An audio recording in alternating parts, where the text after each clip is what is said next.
Money in Red Dead Redemption 2 is everywhere. In safes, banks, stagecoaches, and in the hands of the rich men Dutch swears he's fighting against. But while players see the gang constantly chasing fortune, the real mystery lies in how they handle money once they have it, and how Dutch's financial mismanagement may have doomed the Linde Gang long before the Pinkertons ever closed in. From the very beginning, we see Dutch preaching about freedom from the system. Money is freedom, he says more than once. Yet the way the gang's camp finances work completely contradicts his ideals. Every heist, robbery, or side job goes into a communal lockbox. Arthur keeps meticulous track of contributions, and if you look closely, you can see something odd. Dutch almost never donates.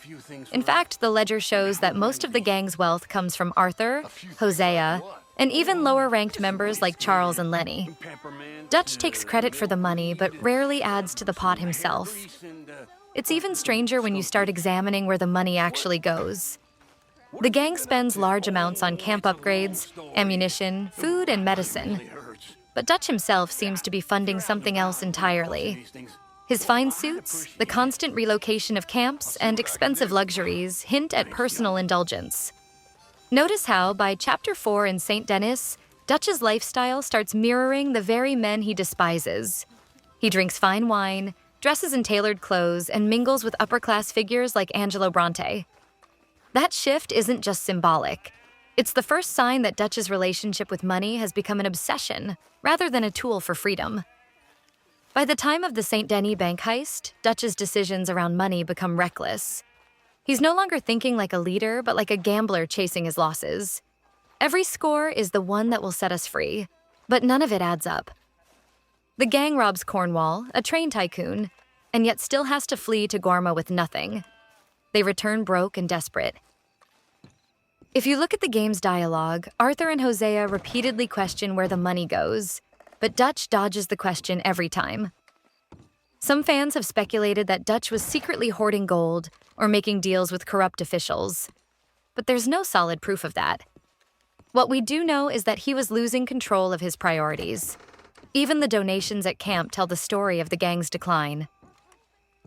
In the early chapters, Arthur's journal entries show genuine progress. Food, ammunition, morale, all funded through their work. By Chapter 6, the ledger becomes nearly empty.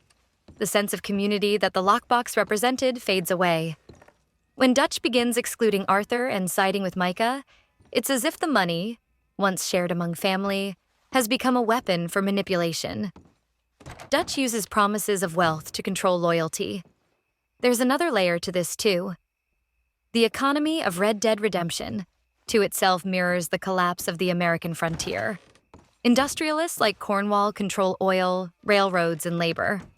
No matter how much the gang steals, they can never actually win. The world has moved on from men like Dutch and Arthur. The Pinkertons represent corporate law, backed by money and influence, while Dutch is trying to fight that with outdated methods. In a way, his obsession with one last big score is his attempt to buy back a world that no longer exists. What's tragic is that the gang could have survived if they'd just stopped. After the Braithwaite Manor job, Arthur mentions they have enough to live quietly. Even Hosea suggests fleeing south and settling down. But Dutch refuses. The idea of enough doesn't exist for him anymore. His revolution needed constant motion, constant risk,